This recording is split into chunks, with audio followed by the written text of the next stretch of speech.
আপু নানা বাড়ি একটা লোক ও বোতলে একটা তেল আছে তেল আইসার মইধারে তো ইয়াই মনোবাদর কাল পানি উনি নাই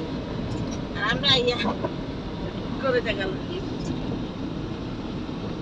দাদিয়ে তো বেকার কোনো কাম লাগবে আমরা রই না নেই তারা আইসবা রই যাবে ওগুলো রাখতে হইও পানি